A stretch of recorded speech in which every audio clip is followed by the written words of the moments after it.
तब और अब एक बार स्क्रीन पे तो ये जो मिला जुला रुझान जो आपको एसजीएक्स निफ्टी सुबह से दिखा रहा है उसके पीछे का रीजन समझ में आएगा। डाउ क्योंकि पस्त पड़ गया था फ्राइडे को, आज फ्यूचर्स दबाव में आ गए, तो जो हमने डाउ फ्यूचर्स छोड़े थे उससे तो दबाव में इस समय ट्रेड करते हुए।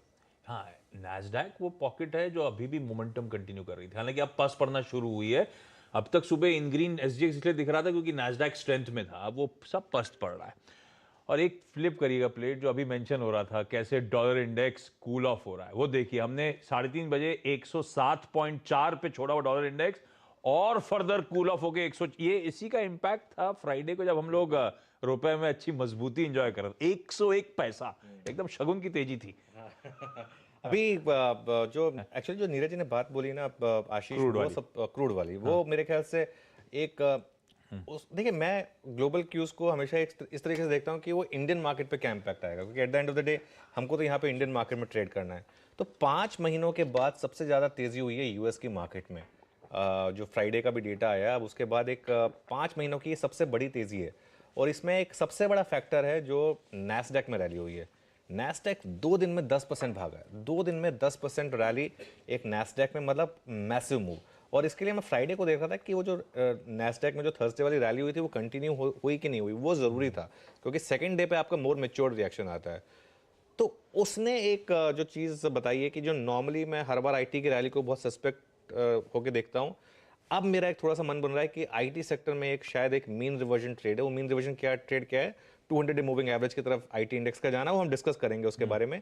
लेकिन आईटी, न्यू एज शेयरों, इनमें थोड़ी तेजी बढ़ सकती है। इसका एक और कारण भी हो सकता है कि अगर ब्रेंट क्रूड 100 क्रॉस करा, मान लो कि अगर, तो नॉर्मली जब क्रूड एकदम से बॉयल पे आता है तो बैंक्स थोड़ा सा अंडर परफॉर्म करना शुरू कर देते हैं, थोड़ा सा रूपी में मूव आता है, थोड़ा आईटी आउट परफॉर्म करना शुरू कर देता है। तो इसके लिए ये अब हम 96 97 पर है, 98 के ऊपर बड़ा ब्रेकआउट है ब्रेंट क्रूड में।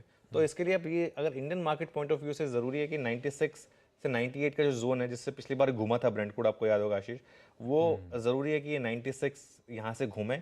अगर यहाँ से नहीं घूमा, 98 क्रॉस किया, तो थोड़ी सी एक दिक्कत हो जाएगी हमारे लिए।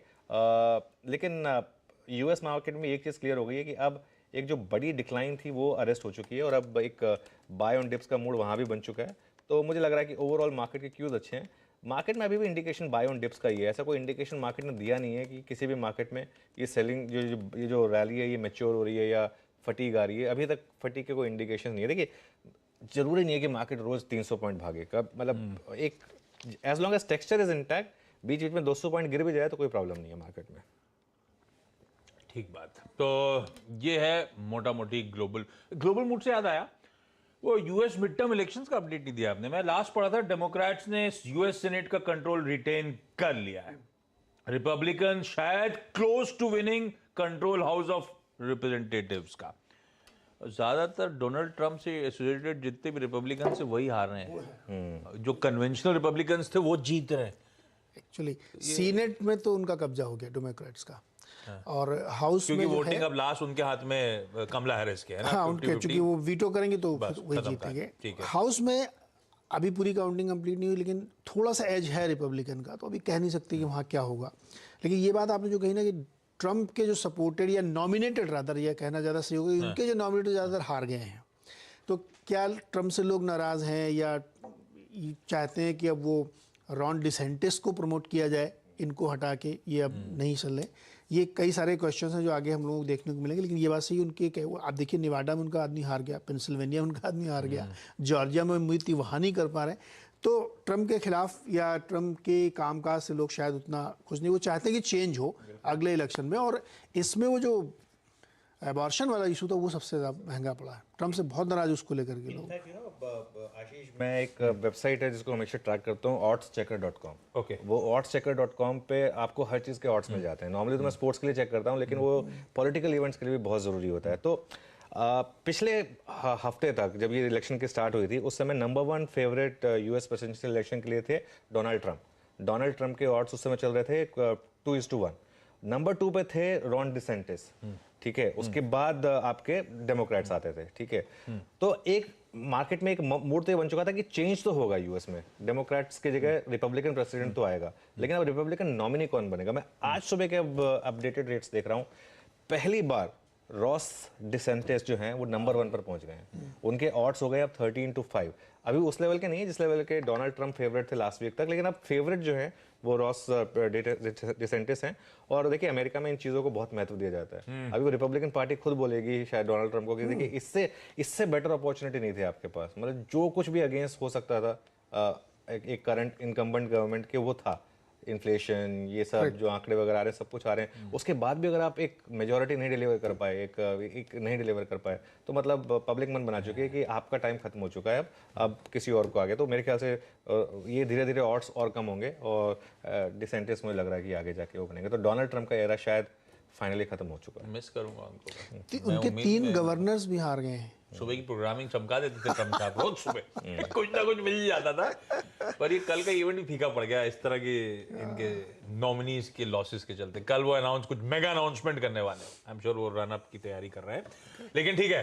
अरे क्योंकि ग्लोबल बातचीत चली जा रही है, तो एक और ट्विटर के ब्लू टिक का कमाल, एलाई लिली एक इमेज स्क्रीन पर आएगी। अब वो सबको बढ़ गया $8 में। तो पहले तो एलाई लिली की बारी आई। एलाई लिली के लिए एक इम्पोस्टर ने, वही बिल्कुल वेरीफाइड अकाउंट था आपकी स्क्रीन पे, उन्होंने कहा इंसुलिन फ्री कर रहे हैं हम। 5% उड़ गया stock, billions of dollars wipe out हो गए। एक और ट्वीट था लॉकहीड मार्टिन को लेकर, उसके भी वेरीफाइड अकाउंट से निकल के आया कि भाई हम लोग जो सऊदी अरेबिया और इजराइल को वेपन्स की सेल्स बंद कर रहे हैं क्योंकि ह्यूमन राइट्स रिकॉर्ड्स के वायलेशंस हुए हैं और पेंडिंग इन्वेस्टिगेशन हम बेचेंगे। हम इनका 5.5% गिर गया, इनके भी बिलियंस डॉलर्स वाइप आउट हो गए। ये कमाल है, ये नहीं समझे थे ट्रम्प। ये नहीं, ये मैं बताऊं इसमें इशू क्या है आशीष। देखिए आपको पता था, मुझे पता था, ऑलमोस्ट हम सबको पता था कि ये एक प्रॉब्लम शायद आगे होगी, ठीक है। लेकिन एक चीज तो $8 पहले तो $8 देके खरीदिए, फिर शॉर्ट करिए और उसके बाद ऐसा ट्वीट डाल दीजिए बिलियंस डॉलर। इससे बड़ी तो कोई रिटर्न ऑन इन्वेस्टमेंट मिलेगी नहीं। यूएस में 2 चीज़ें हैं। अब यूएस में यहाँ पे होंगे लॉ सूट्स। ये एलाई लिली और ये जो कंपनियां हैं या जो इनके इन्वेस्टर्स हैं, ऐसे ऐसे आराम से नहीं बैठने वाले हैं। ये करेंगे लॉ सूट, ठीक है। ये करेंगे लॉ सूट एलोन मस्क के ऊपर, और ये करेंगे लॉ सूट उनके ऊपर भी जिन्होंने ये ट्वीट्स डाले, ठीक है। तो ये हंसी मजाक अपनी तरफ है। इशू क्या है, ये होता किस लिए है? ये होता इसलिए क्योंकि इस समय इंडिया जो ग्लोबल मार्केट्स हैं, इंडिया इंक्लूडेड, वो सब के सब जो हैं वो एल्गो ड्रिवन है। देखिए एकदम से मतलब जो एल्गोज होते हैं वो इन सब चीज़ों को रीड करते हैं कि कहाँ से कोई वेरीफाइड अकाउंट से कोई न्यूज़ आया, कुछ आया। एल्गो के पास अभी इतना दिमाग नहीं है कि उसके बाद उसको चेक करे कि ये जो ऑथेंटिक ट्वीट है कि नहीं। ऑथेंटिक बताओ कैसे, नाम भी Exactly. लगाए, ऑथेंटिसिटी तो वहीं पे खत्म हो जाती है। एग्जैक्टली। तो इसीलिए तुरंत जो है एकदम से वो आता है, वो ट्रेड आता है, और यहीं पे जो है ना एक मौका मिलता है बाकी लोगों को कि अगर एल्गो ड्रिवन कोई गलत ट्रेड हो जाए मान लो, तो उसके बाद रिवर्जन तो होता है उसमें, उस ट्रेड में रिवर्जन तो होगा, तो उसमें एक पार्टिसिपेट किया जाए। लेकिन हाँ, ये थोड़ा सा एक एलोन मस्क ने सोचा नहीं होगा कि इस लेवल का प्रॉब्लम आ जाएगा। और कई लोग तो कह रहे हैं कि ये अब जो बैंकरप्सी की बात कर रहे थे, अगर इसी तरह से लॉ सूट होता रहे तो फिर तो बैंकरप्सी हो ही जाएगी फिर तो। अरे क्या होता है, ऐसे बॉस के सामने कोई बोलने नहीं, सबको पता होगा ये होने वाला है, कौन बोले किसकी नौकरी पे खतरा आ जाए, किसी ने बताया ही नहीं लगता इनके साथ, और ये हो गया। ये होना था वैसे। अब अभी for the time being hold पे चला गया ये ट्विटर ब्लू। अब कहा जा रहा है नेक्स्ट वीक रिज्यूम करेंगे, आई एम श्योर कुछ तो बदलना ही पड़ेगा इनको, ऐसी दिक्कतें आती रहेंगी। G20 समिट की शुरुआत हो रही है आज। उस साइडलाइन पे यूएस प्रेसिडेंट और चाइनीज प्रीमियर की फेस टू फेस मुलाकात है बाली में, इंडोनेशिया में। वो भी इवेंट है, रडार पे रखेंगे। लेकिन अब जरा FII, फ्राइडे को 2 दिन के ठंडेपन को बहुत बढ़िया तरीके से अरेस्ट करा था हमने। बहुत अच्छे मूव, तो गोरों ने अच्छा खासा, पूपा ने खूब पैसा डाला, ऑलमोस्ट 4,000 करोड़ रुपए के आसपास की बाइंग। फ्राइडे वो दिन था बहुत दिनों बाद जब दोनों घरेलू संस्थागत, विदेशी संस्थागत, दोनों की तरफ से कैश मार्केट में बाइंग का आंकड़ा आपकी स्क्रीन पर नजर आया। और दरअसल मूड माहौल भी ऐसा है। निफ्टी बैंक अपने रिकॉर्ड हाइस पे, निफ्टी आईटी कंट्रीब्यूट करता हुआ, कोई हेवीवेट रिलायंस कंट्रीब्यूट करना शुरू कर चुका है। We firing on all cylinders. ये ट्रेड सेटअप है क्या साहब? ये देखिए, मैं पहले नॉर्मली बात करता हूँ उसकी, मैं एक बार जरा पहले कंट्रीब्यूशन प्लेट लेके आता हूँ आशीष। ये एक्सप्लेन करना बहुत जरूरी है कि फ्राइडे को मार्केट इतना अच्छा नहीं था जितना कि कई बार होता है ना, it's not as good as it looks. ये देखिए निफ्टी बैंक का निफ्टी का कंट्रीब्यूशन देखिए आप, 88 पॉइंट एचडीएफसी बैंक ने कंट्रीब्यूट किए, 62 पॉइंट एचडीएफसी ने कंट्रीब्यूट किए, और टोटल निफ्टी, ये थोड़ा सा गलत दिख रहा है, ऊपर था, रेड नहीं था निफ्टी, अब जरा एक बार निफ्टी बैंक का कंट्रीब्यूशन लेकर आइए, मेरे ख्याल से वो ज़्यादा ज़रूरी है। निफ्टी बैंक देखिए 695 पॉइंट कंट्रीब्यूट करे एचडीएफसी बैंक ने, ये ग्रीन होना चाहिए। 533 पॉइंट ऊपर था, 533 पॉइंट ऊपर, उसमें से एक स्टॉक आपको कंट्रीब्यूट कर रहा है 700 पॉइंट, तो बाकी स्टॉक्स क्या कर रहे हैं? और मिड कैप स्मॉल कैप्स वो पस्त पड़ गए। एग्जैक्टली। और आपको पता है एचडीएफसी बैंक में फ्राइडे का डिलीवरी वॉल्यूम कितना था आशीष? 2,500 करोड़, जो नॉर्मली 500-600 करोड़ होता है। 2,500 करोड़ की बाइंग हुई है सिर्फ एचडीएफसी बैंक में फ्राइडे को। तो ये एक रीजन था जिसकी वजह से ये मूव आया था, जो आपने कंट्रीब्यूशन में देखा। और ये जो है एचडीएफसी बैंक का चार्ट है, इसके बारे में हमने चर्चा भी की थी कि काफ़ी ज़बरदस्त अंडर परफॉर्मेंस के बाद थोड़ा वो आया है। तो मैं क्या कह रहा हूँ, मार्केट थोड़ा फ्राइडे को ओवरबॉट हो गया। और 2-3 इंडिकेटर ले आता हूँ। एक पुट कॉल रेशियो देखिए, पुट कॉल रेशियो आशीष आपको याद होगा 4-5 दिन पहले 0.8 था, अब वो बढ़कर हो गया 1.21। एकदम सीधा जो उसने छलांग मारी फ्राइडे को, 1.21 हो गया और न्यूट्रल से ऊपर आ गया है वो। 1.5 ओवरबॉट होता है, तो ओवरबॉट में नहीं आए हैं हम, लेकिन थोड़ा माइनर ओवरबॉट टेरिटरी में तो आ गए हैं, ठीक है। वो जो कैश मार्केट के नंबर्स आपने देख लिए थे 3958 करोड़, जिसमें से मुझे लग रहा है कि ऑलमोस्ट सारा का सारा एचडीएफसी ट्विंस की वजह से था। पूरा का पूरा जो बाइंग थी वो, उसमें 2,500 करोड़ तो एचडीएफसी बैंक की हो गया सिर्फ, बाकी थोड़ा एचडीएफसी जोड़ दीजिए तो वो बेसिकली नंबर हो गया, ठीक है। निफ्टी फ्यूचर का प्रीमियम देखिए, निफ्टी फ्यूचर का प्रीमियम हो गया 75 पॉइंट वर्सेज 64 पॉइंट। तो ये सब जो एक आंकड़े हैं, ये आपको एक बता रहे हैं कि मार्केट में इस समय स्पेकुलेशन बहुत ज़्यादा बढ़ गई है। और एफआई लॉन्ग शॉट भी देख लीजिए, जो मैं नॉर्मली ट्रैक करता हूँ, 53% से बढ़कर अब हो गया 62%। तो लॉन्ग मतलब काफ़ी ज़्यादा उन्होंने ऐड किए हैं। कुल खरीद देखिए 2982 करोड़ की एफआई फ्यूचर्स में खरीद है और 62% लॉन्ग है वर्सेस 53% लॉन्ग। तो मेरा मानना ये है कि थोड़ा सा आप इस समय आपको संभलने की ज़रूरत है। डिक्लाइन मिले और ज़बरदस्त डिक्लाइन मिले तभी खरीदिए, वरना मार्केट आपको एक बार ट्रैप कर सकता है। तो थोड़ा सा कॉशियस रहना है। फ्राइडे का सेशन अच्छा था। फ्राइडे का सेशन किसी एचडीएफसी ट्विंस ने एकदम तस्वीर ही बदल दी थी फ्राइडे के मूड माहौल की, ये सच है। निफ्टी आएगा फ्राइडे का आपकी स्क्रीन पर, अच्छे ग्लोबल क्यूज से गैप अप मिला। उस गैप अप के बाद फर्दर कंसोलिडेट दिन के हाइस पे बंद हुए, क्योंकि बीच में खबर आई एचडीएफसी ट्विंस को लेकर, उन्होंने और फायर पावर ऐड कर दिया मूड माहौल में। 18,350 के जोन्स, आज उन्हीं जोन्स के आसपास कंसोलिडेशन का दिन। तो अब निफ्टी में वेट एंड वॉच वाला मोड पे है हम लोग क्या? निफ्टी में थोड़ा वेट एंड वॉच आपने टेक्सचर तो क्लियर कर दिया कि बाय ऑन डिप्स है। हाँ, बाय ऑन डिप्स तो है, कंडीशनल है कि डिप मिले। हाँ, कंडीशनल है कि डिप मिले। तो डिप किस लेवल की मिले उस पर बात कर लेते हैं आज, क्योंकि देखिए फ्राइडे को, अगर आप एक फ्राइडे को जो इंडेक्स ऑप्शन राइटर्स होते हैं, अगले थर्सडे का जो एक एक्सपोजर लेते हैं, काफ़ी उनको मतलब रिस्क लेना पड़ता है। तो उस पर काफ़ी हमको तवज्जो देने की ज़रूरत है, क्योंकि ये जो सेलर्स होते हैं ये काफ़ी मैच्योर्ड होते हैं और काफ़ी जैसे कहते हैं ना, काफ़ी स्वेव ट्रेडर्स होते हैं। 18,500 पर आशीष भारी कॉल राइटिंग है, ज़बरदस्त। तो 18,500 तो आपके लिए एक सिंपल रेजिस्टेंस बन गया। 18,500 तो इनफैक्ट जो कल एसजीएक्स निफ्टी दिखा रहा था कि 18,500 पे हम खुलेंगे, अब तो वो भी ऑलरेडी पस पड़ चुका है, लेकिन 18,500 एक टफ रेजिस्टेंस बन गया आपके लिए। पुट राइटिंग कहाँ हुई है? मैसिव पुट राइटिंग हुई है 18,200 और 18,300 की जोन पर। तो अगर आप उनके प्रीमियम्स को एडजस्ट करें 18,200 और 300 के पुट राइटर्स के लिए, तो कहाँ पर आपका फर्स्ट मेजर सपोर्ट आएगा? 18,225 से 18,300। पहले वो लेकर आइए, तो बड़ा सपोर्ट के बाद में बात करेंगे। तो पहला सपोर्ट 18,225 से 18,300 और बड़ा सपोर्ट 18,050 से 18,150। तो स्ट्रैटेजी क्या होगी? अगर आपको पहले सपोर्ट जोन में मिले 18,225 से 18,300, 18,225 से 18,300 के जोन में मिले तो आप उसमें बाय करें, और 18,050 से 18,150 के बीच में एक स्टॉप लॉस लगा दें। अगर आप 18,050, क्योंकि पिछले कई टाइम से काम करता आया है, एक अच्छा स्टॉप लॉस है, अगर उसमें करें तो अच्छा होगा। उसके अलावा ट्रेड नहीं है आशीष। देखिए अगर मार्केट ऊपर चलने लगे तो अलग बात है, लेकिन उसके अलावा ट्रेड नहीं है। अच्छा, आज निफ्टी में मैं स्लाइटली मोर ऑप्टिमिस्टिक हूँ compared to bank Nifty. Bank Nifty की बात करेंगे, क्योंकि निफ्टी आईटी देखिए, हम जो हमने शो की शुरुआत में बात की थी कि हम उसके ऊपर बात करेंगे। निफ्टी आईटी अब ट्रेड कर रहा है अपने 20, 50 और 100 डे मूविंग एवरेज, इन तीनों के ऊपर। और निफ्टी आईटी अब उसको चाहिए सिर्फ 3% की रैली अपना 200 डे मूविंग एवरेज टेस्ट करने के लिए। तो निफ्टी आईटी पर फोकस करिए, क्योंकि अगर ये 200 डीएमए के आसपास आया 30,540, तब यहाँ पर इसका असली टेस्ट होगा। लेकिन जिस तरीके से नैस्डैक घूमा है आशीष, जिस तरीके से बॉन्ड यील्ड्स घूमे हैं, मुझे लग रहा है कि ये वाली जो आईटी की रैली है इसमें शायद थोड़े और लेग्स हों। और फ्राइडे की रैली में भी आपने देखा होगा, गैप अप हुआ, कंसोलिडेट हुआ, उसके बाद सेकंड रैली आई। जब नॉर्मली सेकंड रैली आती है सेकंड हाफ में स्टॉक्स में, तो इसका मतलब वो इंडेक्स जो है वो स्ट्रांग हो रहा है। आईटी इंडेक्स अगर आप चार्ट देखेंगे फ्राइडे का, ब्यूटीफुल चार्ट, गैप अप, फिर कंसोलिडेशन, उसके बाद डेज हाई पर बंद हुआ, करीब करीब 4% गेन। जैसे मैंने कहा नैस्डैक 2 दिन में 10% भागा है, मुझे लग रहा है कि निफ्टी आईटी में अभी भी 3-4% की रैली आपको अगले 2-3 दिन में आराम से देखने को मिल जाएगी। और इंडिविजुअल स्टॉक्स और निफ्टी आईटी में सारे क्रॉस द बोर्ड, कोई इन्फोसिस, कोई टीसीएस, कोई एचसीएल टेक, कोई विप्रो, सब बहुत बढ़िया मूव्स दिखाते हुए नजर आए।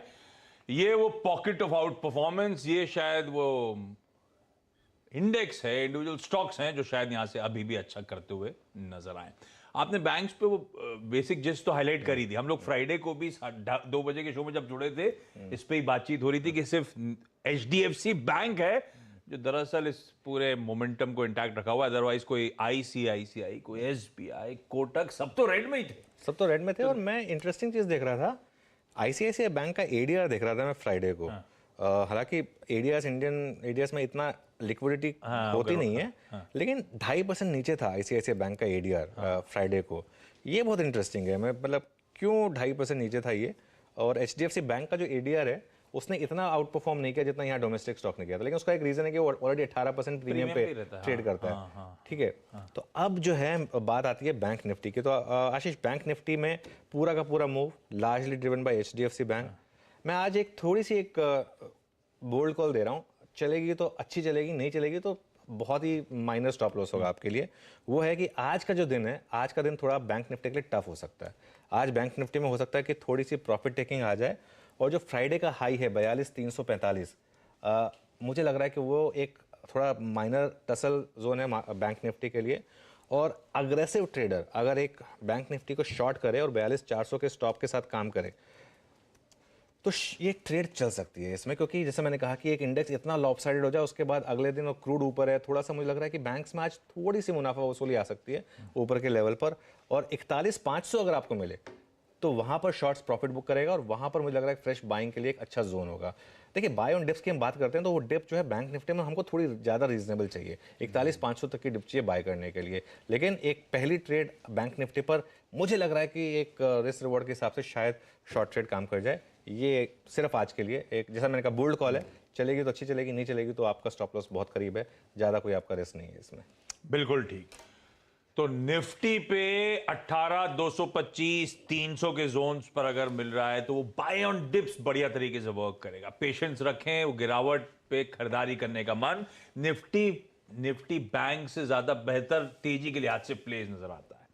निफ्टी बैंक अट्रैक्टिव है, लेकिन एक मीनिंगफुल नॉक के बाद एंट्री करने का मन, और वो मीनिंगफुल नॉक शायद 41,500 के आसपास से जोन तक अगर गिर रहा है तो वो अच्छे मौके हो सकते हैं निफ्टी बैंक में खरीदारी करने के। हाँ, फ्राइडे का सेशन हाईलाइट था कि सिर्फ एचडीएफसी बैंक ने मोमेंटम को मदद करी, अदरवाइज बाकी कॉन्स्टिट्यूएंट्स पस्त पड़ रहे थे। खैर, ये हो गया आज बढ़िया से ग्लोबल संकेत कैसे थे और साथ साथ कैसे इस मार्केट्स को अप्रोच करना है। हाँ, आगे बढ़े और कॉल्स लें इससे पहले एक बार जरा एक बहुत इंपॉर्टेंट चीज़ बता देता हूँ आशीष। हमारे नेटवर्क पे आज बहुत बड़ा एक्सक्लूसिव इंटरव्यू प्ले होने वाला है और ये मार्केट के लिए भी बहुत ज़रूरी है। क्योंकि गुजरात इलेक्शंस जो हैं, गुजरात इलेक्शंस एक मूड सेट करते हैं। आपको याद होगा पिछली बार जब गुजरात इलेक्शंस हुए थे तो क्या उसमें ज़बरदस्त मूव्स आए थे आपको। मतलब एक समय जब लग रहा था कि थोड़ा सा पलटा हावी हो रहा था कांग्रेस का, उसके बाद क्या मार्केट घूमा था।